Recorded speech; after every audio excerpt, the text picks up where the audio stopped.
Aí, grandão! O sol tá se pondo! Ih, o tempo fechou! Você já se perguntou o que acontece quando o personagem mais poderoso e imbatível dos quadrinhos é também o mais burro? Bem-vindo ao Cybanerd. Hoje vamos mergulhar na versão Ultimate do Juggernaut, a mais bizarra e ridícula de todas, que pode até fazer você repensar o que sabe sobre este colossal personagem. Prepare-se para descobrir por que a versão 1610 do Juggernaut não é apenas uma versão diferente, mas a mais estúpida e mal desenvolvida que já vimos. Se você acha que Kane Marko de Deadpool 2 é o verdadeiro Juggernaut Ultimate, fique ligado, porque a verdade é bem mais complicada do que você imagina. Para começar, vamos deixar claro, ele não pode ser essa versão simplesmente porque ele é uma versão cinematográfica, enquanto a versão Ultimate é dos quadrinhos. Enfim, explicações longas à parte, o ponto é que a análise desta versão não será tão extensa quanto o habitual, porque ela não foi bem desenvolvida e trabalhada. No universo 1610, Kane Marko tem uma história de fundo marcada por violência e conflito. Ele é retratado como um personagem com uma infância difícil e violenta. Aos 13 anos, sua mutação se manifestou de maneira brutal, quando ele esmagou o crânio do próprio pai com uma mão.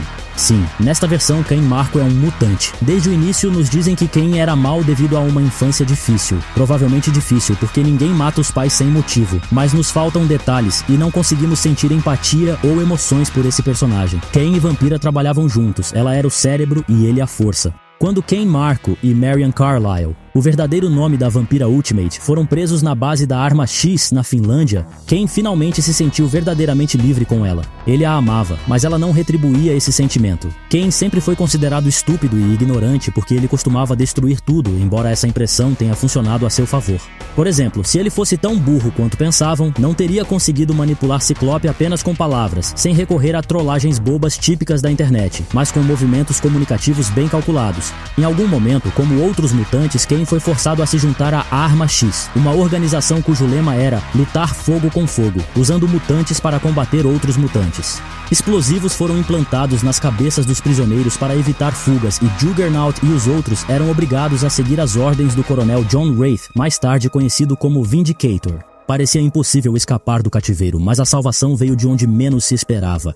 A Irmandade de Mutantes libertou os prisioneiros da Arma X, removendo seus implantes e os tirando das celas. Após essa fuga, Cain se juntou à Irmandade, mas a deixou depois de um tempo. Como uma verdadeira vítima da Friendzone, ele procurava seu amor de todas as maneiras possíveis. Quando Marian começou um relacionamento com Gambit e os dois passaram a roubar cassinos em Vegas, durante um dos assaltos, eles roubaram um item interessante que se tornaria uma peça-chave na nossa história, o Cristal de Cyttorak. Infelizmente, essa importância durou apenas uma única edição. Triste, não é? Depois simplesmente esqueceram disso. Quando Marian e Remy decidiram celebrar um golpe bem-sucedido, Juggernaut os encontrou. Mas onde ele estava até então? Após mais uma façanha de Magneto, Kane foi capturado. Ele estava sendo transportado em uma cela projetada pelos cientistas da S.H.I.E.L.D., especificamente para conter o Hulk. E de alguma forma Marko conseguiu escapar. Além disso, ele recuperou seu antigo capacete que permitia rastrear qualquer pessoa marcada no banco de dados da Arma X, e tudo isso para encontrar Vampira. Kane segurou a mão de Marian, algo que ninguém mais ousava fazer, simplesmente porque sua força era incontrolável. Gambit, claro, não gostou nada disso. Suas tentativas de atacar Juggernaut foram inúteis e Kane o jogou para longe como uma pena. Gambit então tentou uma jogada desesperada. Ele carregou em sua mão o cristal de Cyttorak recentemente roubado e o arremessou em Marko. Infelizmente, o efeito foi inesperado. A partir daquele momento, Juggernaut se tornou muito mais poderoso do que antes. Pena que os roteiristas logo se esqueceram disso. Gambit tentou explodir o capacete de Kane, carregando-o com energia suficiente para explodir um ônibus inteiro. Mas Marko não sofreu nenhum arranhão. Então, Gambit derrubou a estrutura de um arranha-céu inacabado sobre ele, mas desapareceu no caos, e foi aí que os eventos mais terríveis da história do universo Ultimate começaram, o Ultimatum. Kane não morreu, e mais tarde, quando uma onda devastadora varreu Nova York, Juggernaut e Dentes de Sabre estavam tranquilamente bebendo em um bar de strip em Montreal. Foi lá que Vampira e Vindicator os encontraram. Vindicator, anteriormente conhecido como John Wraith, foi o fundador da Arma X, criada para proteger o mundo da ameaça de Magneto e sua onda de destruição. Juggernaut foi apenas uma peça nesse jogo. Kane foi capturado e torturado por Vindicator para extrair informações sobre os planos de Magneto. Durante essa tortura, fica evidente o quanto Kane amava Marian. Curiosamente, é aqui que vemos como o poder do cristal de Cyttorak foi convenientemente esquecido. Vindicator espancou Kane, mas ele não revelou nada. Não porque não soubesse, mas porque mesmo que soubesse, só contaria para Marian, como ele próprio afirmou. Neste momento, Psylocke emitiu um sinal de alerta sobre um ataque à escola de Xavier. Vindicator havia transformado o rosto de Cain em uma massa ensanguentada, apesar do cristal de Cyttorak ter tornado Cain mais resistente e forte. Como esse efeito desapareceu durante o interrogatório, ninguém sabe.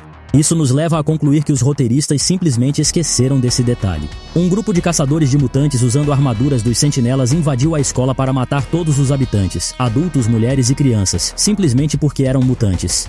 Com dificuldade, Marion convenceu Vindicator a libertar os prisioneiros para que eles pudessem proteger as crianças que estavam sendo massacradas na escola.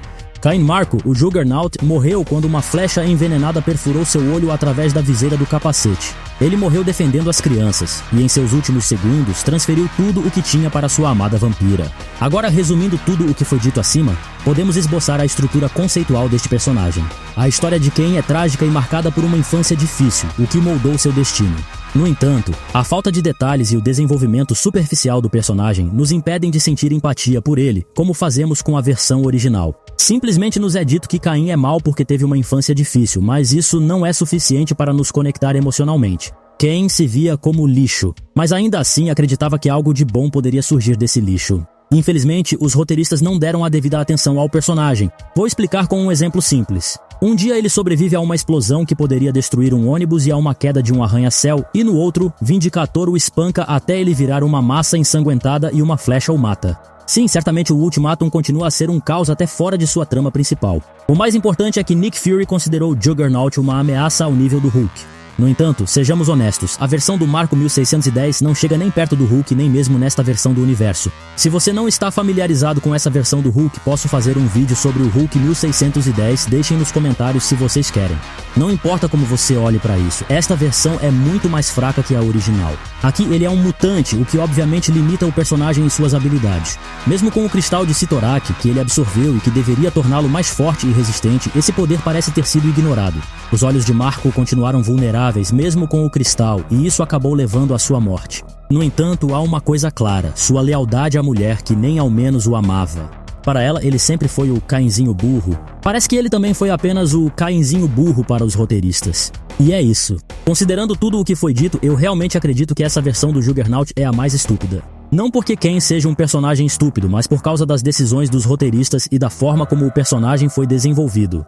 A falta de consistência e profundidade em sua história, juntamente com a falta de explicações sobre os efeitos dos poderes que ele adquiriu, fazem com que essa versão do Juggernaut pareça incompleta e mal elaborada. No fim das contas, a versão Ultimate do Juggernaut é um exemplo claro de como um personagem pode ser potencialmente interessante, mas falhar em sua execução devido a escolhas criativas ruins. Ao tentar tornar o personagem mais forte, os roteiristas acabaram criando uma versão que é, paradoxalmente, muito menos impactante do que a original.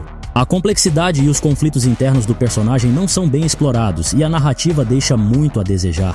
Se você concorda ou discorda dessa avaliação, ou se tem uma visão diferente sobre a versão Ultimate do Juggernaut, deixe seu comentário abaixo. Sua opinião é sempre bem-vinda. Não se esqueça de curtir o vídeo se gostou, se inscrever no canal para mais análises como essa e compartilhar com seus amigos que também são fãs de quadrinhos. Obrigado por assistir e até o próximo vídeo, onde continuaremos explorando o mundo dos personagens de quadrinhos com uma análise crítica e detalhada.